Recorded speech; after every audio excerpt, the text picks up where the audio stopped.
Welcome to another episode of the Impro Pod podcast. My guest today is Glenn Berger, who's a psychotherapist and musician. Welcome to the podcast. Thank you so much. It's great to be here. So, what kind of psychotherapy do you do, and how is that related to music?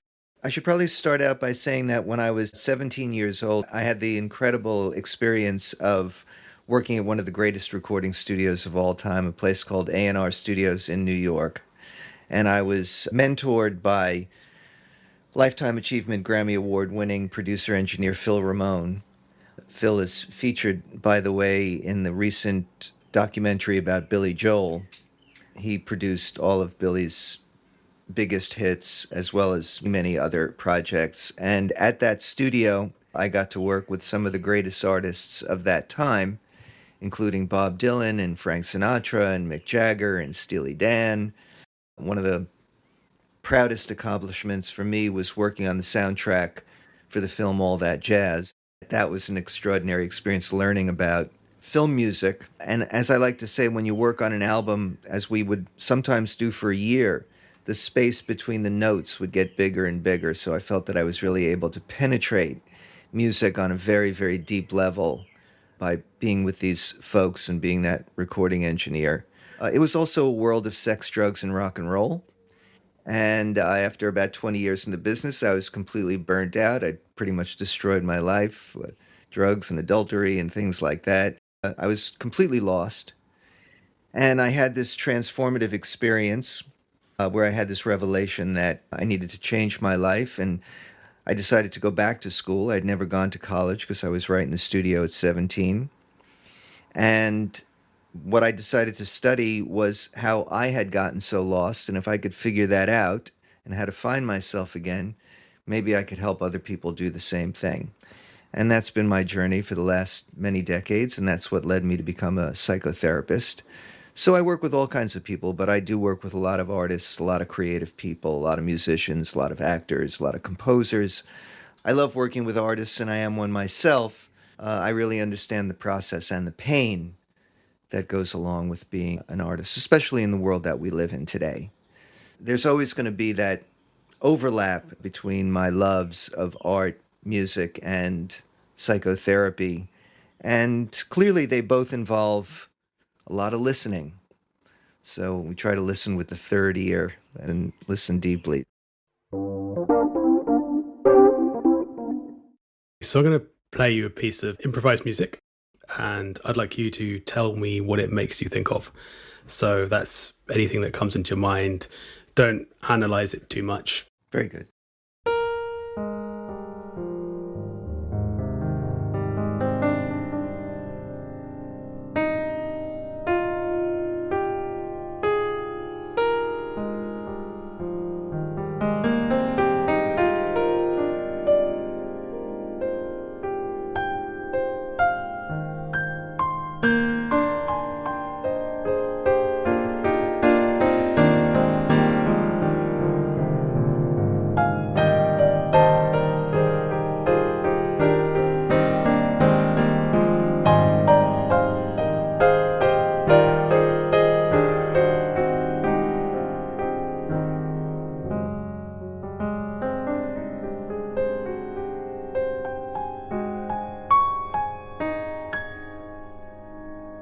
So what did you think of that?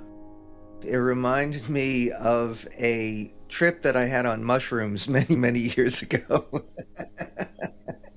where I was sitting on a rock in the middle of a stream, and I had this experience that I became the mushroom and the mushroom became me. And the mushroom had the experience of being a sentient being for a while. And he was so excited to suddenly have eyes and senses and a voice. And I couldn't move from the rock because I had become the mushroom. Just seeing and perceiving nature and the water and feeling the air and the sky through that altered perception. It's interesting how there's a mushroom theme on the podcast at the moment. Dan Blackwell on episode 54 talks about making music with mushrooms and getting mushrooms to trigger synthesizers for a soundtrack to a documentary they were making about mushrooms. He also said that there was a correlation between how the mushrooms looked and the particular sounds they produced. The sort of prettier ones were making nicer sounds, and then the kind of ugly looking, kind of gnarly ones were making quite discordant, kind of heavy music. I studied harmony very deeply, and I love the concept that we hear mathematically, that the simpler ratios we find beautiful, and the more complex ratios we find more discordant or dissonant, and that our ear knows those ratios. And it sounds like the same thing with the mushrooms. Like the pretty mushrooms create more harmonious music, and the more complex mushrooms, we don't have the capacity to understand it as much. I don't think dissonance is ugly. I think it's a matter of comprehension. And you know, as a musician, that if you do the right voice leading, combinations that might otherwise sound dissonant as part of something that you're doing sounds beautiful, or sounds correct, or sounds comprehensible. And of course, the deeper you go in to something like music, the more you can comprehend, and the more you can comprehend, the more you can understand, and then feel the beauty in all those combinations. Like one particular example for me of that is that the major seven, you've got a C and C sharp. It's not very nice to listen to, but then you add the F on the top and you get A flat. So it's still got those two notes in it. But because of the context, they change from unpleasant to pleasant. So from a kind of mathematical perspective, when you were talking about these ratios, what is going on there in your brain when I add these other notes? Why does it sound more pleasant? Yeah, I wish I knew what was going on in the brain, but we know that also from theory, the overtone theory, which is that every note is in every note, right, in more or less different ratios or volumes, right, so that the more remote overtones are much quieter than the overtones that are closer to the primary note. So if you pluck a string, half of the string is vibrating as well as the whole string is vibrating. And a third of the string is vibrating as well as the whole string. And a fourth of the string is vibrating as well as the whole string. And each one of those vibrations produces a different note. We don't necessarily perceive it, but those combinations of what are called overtones give a particular instrument its timbre. It's what makes a trumpet sound different than a violin, is that combination of overtones, or the underlying notes that are also resonating, that are also being created when you pluck that string, or however you're creating that sound. And we don't necessarily perceive all of those other notes that are ringing when you play that string. We hear the main note that's being played, but all the other notes are in there somewhere. They're resonating as overtones. I think that music is kind of an explication of that. It's an unpeeling or spreading out of all of those relationships in sequence in time rather than simultaneous. When you pluck the string, they're all happening at one time. But when you're playing a piece of music, you're spreading out those sounds over the course of time in particular relationships. If you have the fundamental frequency of C, which is the octave below middle C, the overtones would be middle C, and then G, and then the C above that, and then E, and then G, and then A sharp, C, D, E. So you're hearing all of those notes to a lessening degree when you play the note C. So the octave of the C is going to be the loudest, and then the fifths and the fourths and the thirds. There's a journey, right, that we start someplace, we leave, and then we come back. And there's that feeling of completion that people love. That's why we love pop music, and all the progressions are generally very simple and the same, because we love that feeling of departing and then returning and coming back home, coming back to the fundamental.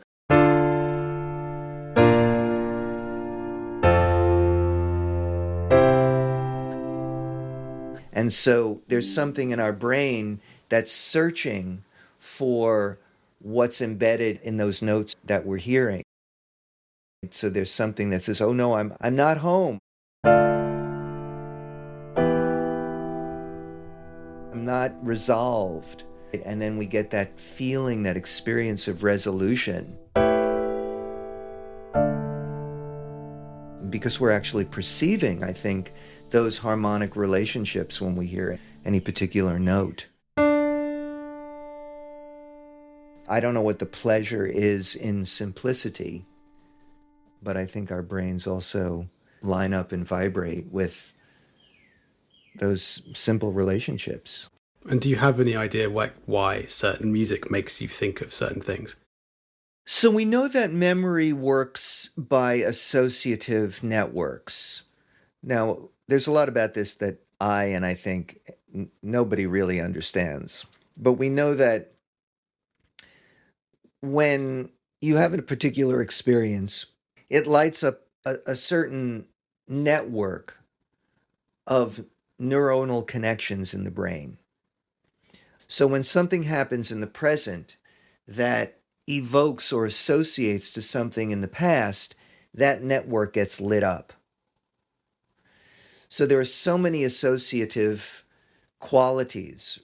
There can be a very direct experience, like if you played a melody from the first Peter, Paul and Mary album, which was the first album that I listened to when I was 5 years old, it would light up that associative network. I would associate to, oh yeah, I remember when I was listening to that record. I can see the cover. I can hear Mary Travers' voice. So there are clearly very direct associations. Sometimes it's more remote, and sometimes it's so remote you don't even know what the association, what the linkage is for the brain in that moment. And the brain is so fast and so amazing and so mysterious that how can you even tell why a particular moment in music evokes a particular emotion that reminds you of something? Why were the sounds that you were creating brought me back to that particular moment? There was probably a sequence of associations that happened. I'm hearing something that sounds like sparkling water, which takes me back to a moment that I was in a river and I was sitting on a rock and I was taking mushrooms and I had this experience. All those different parts of the brain are getting lit up, one association leading to the next. And I think a lot of it happens so fast that we don't even know what those things are. But I would say that it's probably very associative. You know, if you played something that sounded like Balinese gamelan music,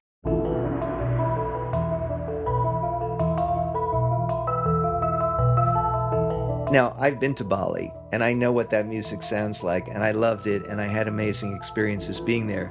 But if somebody had never been there, and they heard that music, they might say, "What? This sounds like cacophony. What is this?" Yeah, I think a lot of it has to do with the associative networks. It's fascinating stuff. I guess that music from Bali is quite discordant to us in terms of our Western understanding of tuning. The tuning part of it, yes, exactly right. The bells are tuned very differently than our tempered tuning that we are used to, that our ears are used to. Do you think when a Balinese person hears Western music, is what we consider harmonious dissonant to them? That's a great question. I'd like to know that. And in fact, because they also use more of a pentatonic scale or a 5-note scale, would they hear our 7-note scale as something weird? That would be a great question. But I think that they would definitely prefer their own music. And I think that's another reason that popular music is so popular, is because it's so familiar to us. One of the most amazing things, mysterious things about music, as far as I'm concerned, is I know all of the elements of music. I know what makes music good, but I can't write a hit song. So somebody who can take those basic elements and turn it into something that is compelling is so fascinating to me, such a mystery. So I'd like you to tell me a story of some kind, and then I'll break the story down into sections and improvise a soundtrack to the story. So I'm actually going to tell a story that includes a piece of music. I had a client who had a very hard time allowing his emotions to be seen in front of another person. And this limited his ability to form deep and intimate relationships. But he noticed that when he listened to certain pieces of music, it allowed him to feel very deeply. And so he had this idea that he would come into our session and he would play one of those pieces of music and we would listen to it together. And perhaps he wouldn't be able to help himself, but experience a deep emotion in front of another person, stimulated by this piece of music. So we set up our little sound system in the studio, whatever the technology was at that time. And he hit the play button, and the song was Aretha Franklin's version of Bridge Over Troubled Waters by Paul Simon. I closed my eyes and we were listening to it. And all of a sudden, this profound and deep emotion started rising up in me. I could feel it starting in my belly, moving up through my chest, and eventually tears were streaming down my face. Now, this was supposed to be a therapy session for him, but I'm having this transformative experience. And what it brought back for me was that when I was 18 years old or so, I was working in the studio with Paul Simon when I was first an assistant engineer. I was thrown into that amazing experience, and Paul was he was not an easy person to be around or to deal with, but I got to experience the creation of some of his greatest music on the album Still Crazy After All These Years. And I had very complex feelings about my experience in the studio because it had been amazing, but also very, very painful in many ways. And I started having all of these memories of my years in the studio. And it actually led me to end up writing a memoir about it all to process all of those feelings. But it all began in that experience of sitting with my client and listening to that extraordinary piece of music together. It was supposed to change his life, but it changed mine. Do you know what it was about that piece of music? It's just the memory you had of Paul Simon, those recording sessions. You said there's a kind of almost a conflict of memories. There's a kind of amazing experience, but also the pain and the determination. Yeah, my father died when I was very young. I had this unconscious desire for a good father. And both Phil Ramone, who was my mentor, and Paul Simon, this 18-year-old kid in this room with these two giants. They were not the fathers that I was looking for. They treated me very, very harshly. That was the way you learned back in New York in the 70s. That kind of treatment would be illegal today, but at that time, it was just the way that it was done. After a couple of years of that, I was a great recording engineer. I love Phil Ramone. He's dead now, but he was such an important figure in my life. And so resolving those two pieces of somebody who gave me so much but treated me so badly, both of those guys, was a source of a lot of conflict. And it was through the beginning of that moment and then writing the book that I was really able to resolve my complex feelings about all of that. And as far as that piece of music is concerned, first of all, Aretha Franklin, I think, is the greatest singer of all time. And I think a part of that is what we were talking about in the beginning, which was that she allowed her heart to fully open. She held nothing back when she sang. So many of us don't have the courage to do that. So we're willing to pay to see somebody walk on that tightrope, to really open themselves up absolutely without any kind of boundary. And it's so moving because I think we connect when we listen to her. When I was listening to her, I connected to her heart. My heart connected to her heart in that music. Paul Simon captured something in that song that's ineffable. You could break it down to all of the elements, but then there's something that's transcendent about a piece of music like that that reaches into everybody. So I'm going to improvise a soundtrack to that kind of experience because I don't want to try and rip the song off. get a sense of this experience of being conflicted. You were at this recording studio, you had this amazing time and you learned all this stuff and you met these people and it was kind of pushed you, but there's also this angst and this kind of pain behind it that then hopefully gets resolved. This memory kind of gets resolved as you listen to this bridge over troubled water.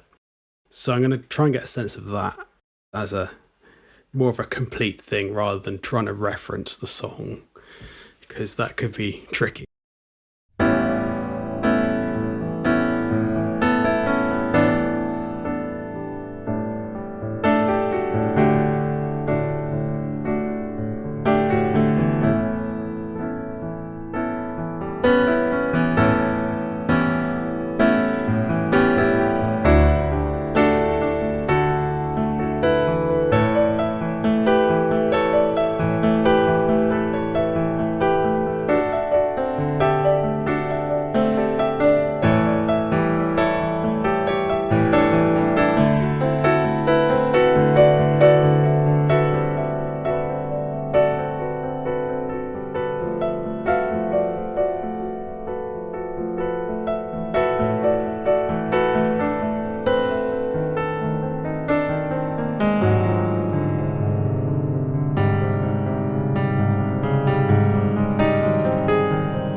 How was that? I was sort of trying to channel a bit of the kind of soul sound, mostly based around two chords, the kind of A major and the kind of A7.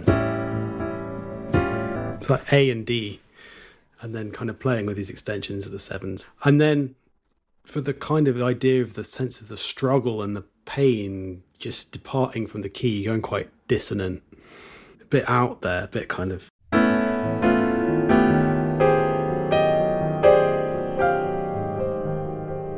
A flat kind of F minor situation. What was that experience of me playing the music like for you? I really appreciated your courage to do this spontaneously. And then I could really perceive and experience how you opened up your heart. I don't know if it's a one-to-one correspondence, but I've had the experience enough times in the opposite direction, where when I'm feeling something very deeply, somebody else has an experience. So the music that I played, did that evoke any memories for you? Did you sense a connection between what I played and the story you told? Yeah, in the sense that rather than a direct memory of a time or a place, that what music does for me and what your playing did for me is that it connects me to a part of myself, and then something that's outside of myself. Music is so meaningful to me and has always been so meaningful to me that when I hear it, or I hear somebody like you expressing yourself through music, it touches a core part of me that I love, and it's something that's wonderful about being alive. And even that, I think that part of the resolution that I had to the pain that I went through was, first of all, recognizing that every artist that I work with suffers pain. Like, those people were treating me the way they were treating me because of their own pain. And that, in fact, even though I was complaining about it at the time, I was able to have absolutely extraordinary experiences being in the presence of these geniuses. Whatever pain was involved in that, it helped me see that that's what life is. Just like I was saying, every note is in every note. Music expresses what can't be put into words. And that's what got touched in me. So it wasn't a direct moment or a direct connection to that story, but a connection to my relationship to music.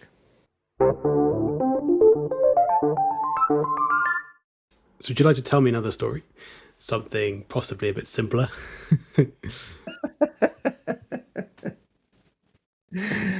A simpler story. Yeah. No, I don't have any simple stories. I only have complicated stories. I know. I'm trying to think of something for your improv. But yeah, so I was saying before about how I had this revelatory experience when I decided to become a therapist. So I was 37. I was in despair. I was at a birthday party for me. Some friends were there. I was complaining. I was moaning and groaning. What should I do with my life? And there was a woman there who was having a migraine headache. She was passed out on the table. She lifted her head and said, "Go to Ellis Island." Ellis Island is where millions of immigrants came into the United States in New York Harbor. Now it's a tourist site. My grandfather came through there in 1906 when he was 16 without a nickel in his pocket. I went out to the island, and on the seawall are written the names of all the immigrants who came through that island to process to come into the U.S. And I found my grandfather's name. And in desperation, I said, "Grandpa, what should I do with my life?" And like many grandfathers have probably said to their children, he said, "Go back to school." I said, "I don't have the time. I don't have the money." I was producing and writing jingles at that time. It was a nice living, even though I hated doing the work. I didn't want my tombstone to read "Brainwash small children into buying plastic for a living." I can't go back to school. He said, "Why do you think I came to this country? I came here for you. I knew I was never going to make it. I came for the promise of my grandchildren. So don't tell me you can't do it and you don't have the time and the money. Figure it out." I couldn't argue with that. And so that was October, and by January I was back in school. If he hadn't have pushed you, if he hadn't have told you that, he just said, get on with whatever you're doing, we would have had a different course of life. Absolutely.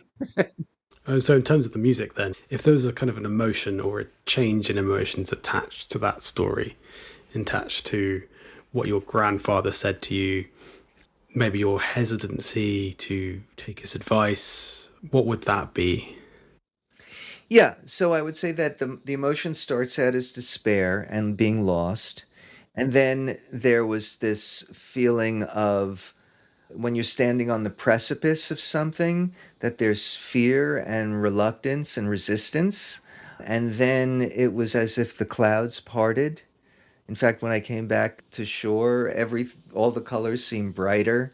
It was a gorgeous October day, blue sky, red leaves, golden leaves on the trees. So there was a real opening and way more than relief, but an incredible sense of excitement and clarity of vision. So it was from despair to happiness, really.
That was interesting. Right. So when you play, do you have that reflective thing of like, oh, who just did that? Where did that come from? the interesting thing was just like this relationship between dissonance and despair. So, and on that despair section, there's sort of two things going on there. One was like playing quite uncomfortable notes together, but also the way I was playing it is very lazy and disconnected. There's a difference between if you play discordant notes very deliberately, you get this sense of like you're hunting something or something or being chased. Right. Horror.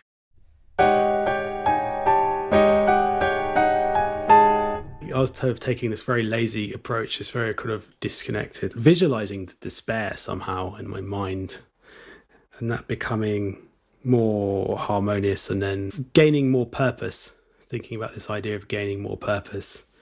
You know, to me, that has a kind of purpose. You've got an A flat major chord and then adding extra notes, A flat and then A flat 6 and then A flat 7 and then kind of the full chord. And so this sense of separating, sort of expanding. So if you come out of depression or you change in your life somehow, this sense of expansion happens, don't you think, in terms of just your perception of things? And I think you were talking about like the way you became aware of the leaves and everything became brighter and stuff. I was trying to reflect that in the music. Yeah, beautifully done. And that lazy dissonance I experience is more interior, right? That when you're playing it hard, it's like horror, like something's chasing you from the outside. But when you played it in that lazy way, it's more that interior emotional lostness, moving from being lost to being found, purposeful, directed, expanding. And then coming out of yourself, right? Now I'm aware of my surroundings. Now I'm aware of the nature that I'm embedded in. What did you get out of this podcast? I felt a little scared going into this improvisatory world, being unprepared, not knowing what we were going to do, not knowing what was going to happen. And that's also very exciting. And I appreciate that adventure and that adventurous spirit that you have. I've done a bunch of podcasts, but this is not the way we conventionally do it, right? It's like, here are the questions and here are my answers, and that's the way it goes. So I really admire you for doing it this way. I heard a radio broadcast with Ricky Lee Jones many years ago, pre-podcast land. And she did that. She improvised on the radio. And I thought, oh my God, that is so courageous. And she said that if it wasn't for music, she would be insane. And so clearly there's something that in all of us needs to be expressed. So good for you for expressing it and for inviting me to do it. Yeah, well, thanks. It's been a very insightful interview. So how can people find out more about you and the workshops that you do online? So along with my individual work and group work, I've created an online self-cultivation course called Heart Finders, where people can learn more in a couple hours than they would in 10 years of therapy. There are over 60 exercises to self-cultivate. If you're stuck in your life in one place or another, or one way or another, this is a method to get you unstuck. There's also community support on this platform. One way to learn about it is to go to go.heartfinders.co. So that's go.heartfinders, HEARTFINDERS.co. You can set up a meeting with me. You can watch a video. And so there's lots of ways to connect with me. Thank you very much. It's been very insightful.